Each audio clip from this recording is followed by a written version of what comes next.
Wala na naman tayong mini vlog kahapon, kaya ngayon tara magsawa tayo sa mini vlog na to.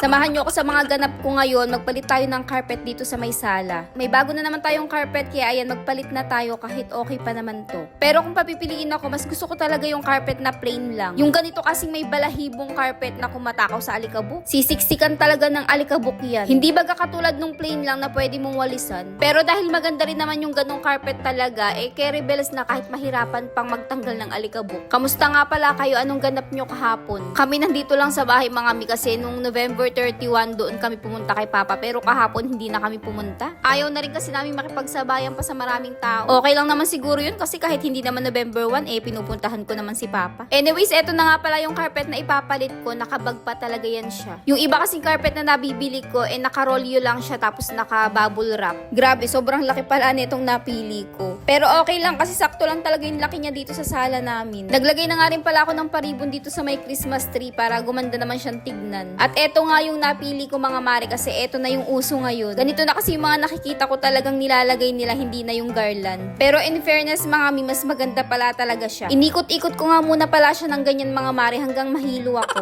Huy mga mi, alam nyo ba, mura lang tong Christmas tree na to, 600 plus lang yan. Tapos ganyan na siya kalaki, 7 feet nga pala yan. Alam nyo ba, nagtingin-tingin ako ng ganyan sa bayan. Ang presyo 2.5 hanggang 3.5. O diba, gaano kalaki yung binaba nun. At yes, pareho lang ng quality mga mi ha. Mas mura talaga dito sa online. Nakuha pang sumayaw-sayaw niyan kahit nahihilo na.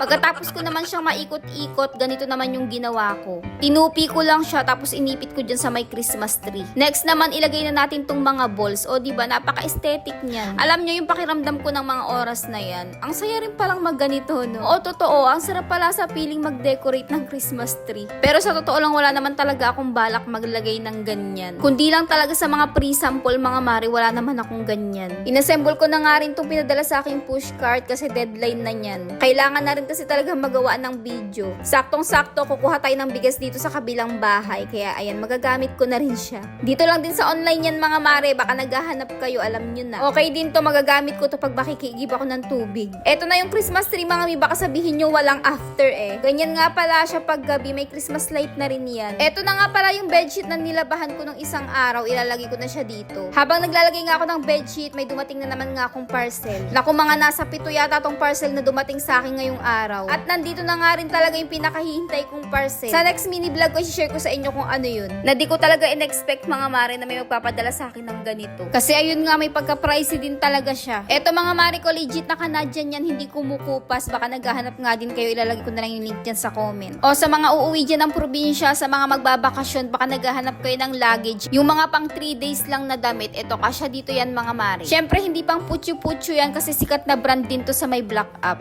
Sa mga naghahanap ng murang kalan mga mare ko, eto nasa 700 lang, meron ka ng double burner mga mi. So nakakahon to nung na-receive ko, nakakahon siya. Tapos ito yung kasama niyang stand, ayan, lalagyan mo lang siya ng stand. Ito yung mga kasama niya nasa ilalim mga mare. Hindi ko na napakita sa inyo yung pagbukas ko nito kasi hindi pala naka-record. Nakalimutan ko na naman siyang i-record. So ito, bumili ako ng bago kasi luma na yung kanon nila mama. So papalitan na natin ng bago. Ayan, mura lang kasi to. Ito yung kasama niya. So ayan mga mari ko, titornilyo lang yung pinakataan yan ha. O diba sa murang halaga, meron ka na ganitong kagandang burner. Double pa. So ito yung kanyang brand ha. Ayan. Merong single neto, tapos meron din isang double neto mga mari ko, tapos may kalan siya sa gitna. Ganun. Pero hindi yun yung kinuha ko kasi dito kami sanay sa double lang na ganito. Kaya kung naghahanap rin kayo ng murang double burner mga mari ko, ito yung link dito ilalagay ko na rin dyan sa comment ha. Okay naman, click my yellow basket.